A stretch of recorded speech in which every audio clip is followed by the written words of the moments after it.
as your virtual voice and diction tutor, it is my responsibility to ensure that you know the IPA inside and out. Now, because the English alphabet only has 26 letters and the IPA has 44 symbols, it can be very tough to learn. Now we're going to move to the board where we're going to show you these symbols and make sure that you have a few ways to remember them when those pop quizzes arise. First, we're going to start with vowels, your basic vowels, and associate them with some very easy to remember words to help you during your quizzes. The first vowel is the little I, which makes the same sound as in the word beat, but you write it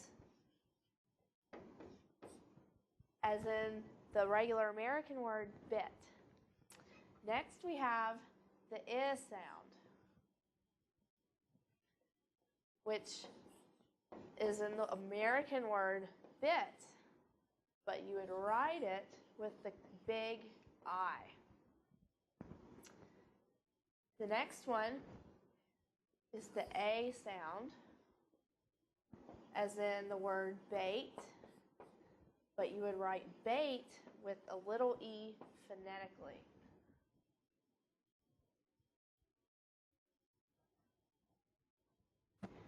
The next sound is your S sound, as in the word bet, but you would write it with a big E phonetically. So far we have beat, bit, bait, bet. 4 very easy words for you to remember. The next is the A sound, which is your little AE symbol, as in the sound of the word bat. But phonetically, you would write it like that. Your next word is associated with the sound.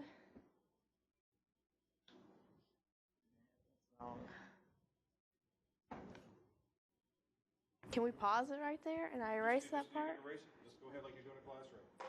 That's all it's going to be, is a classroom, so they understand that you make mistakes too. Okay. Let's see. Beat, bit. I should have looked at this. Let's go by memory. That one doesn't apply. That one doesn't apply. Bit, bait, bat. Okay. This is where the vowels start to get a little tougher. Our next set is going to be the U sounds. The first one is your normal U with the tail. Note the tail. And that makes the oo sound, as in tooth. But phonetically, you would write the word tooth. And we'll learn about that little theta thingy later. Your next U symbol has handles on it. Remember that. You have a tail U and one with handles. And this one makes the same sound as in the word full. So you would write full.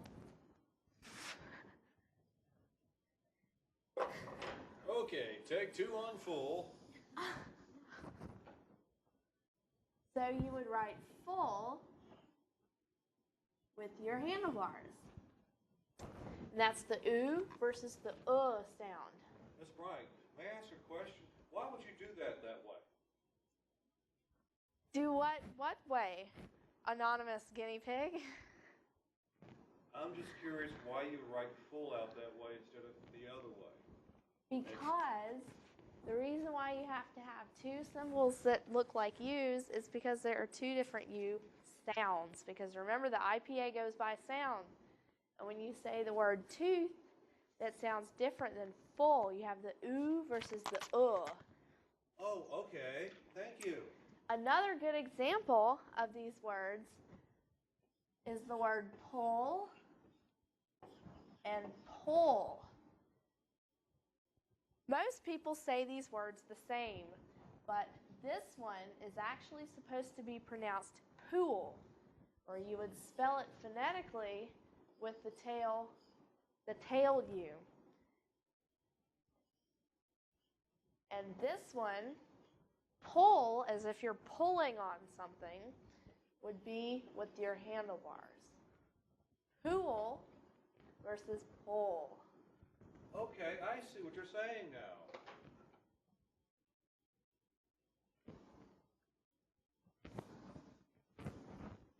Very good question, guinea pig. The next set is a little tougher, and this is something that most students struggle with. It's the sound, as in you have your upside down E and your upside down V.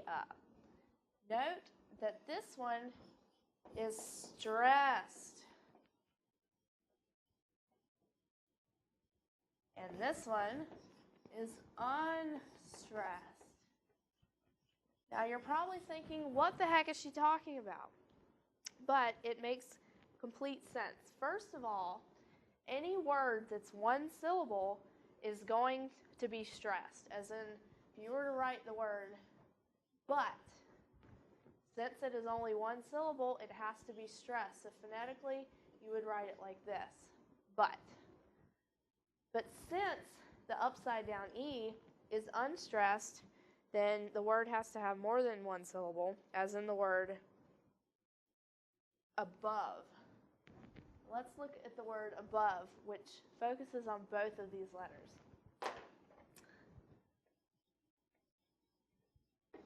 Above. First of all, let's separate the word between syllables. You have and bove. Now, you figure out which syllable is stressed by the one that you put the most emphasis on when you say it. You don't say above, you say above, which will put your stress on this syllable, on bove. So that means anything in this part of the word is going to be stressed. Since you have two different kinds of uhs, the stressed one has to go in that side of the word. So since that is the case, then this would have to be the upside down sound, and this would have to be the upside down V sound, because this one is unstressed, whereas this one is stressed. Now, to write out the word above is v, v, above.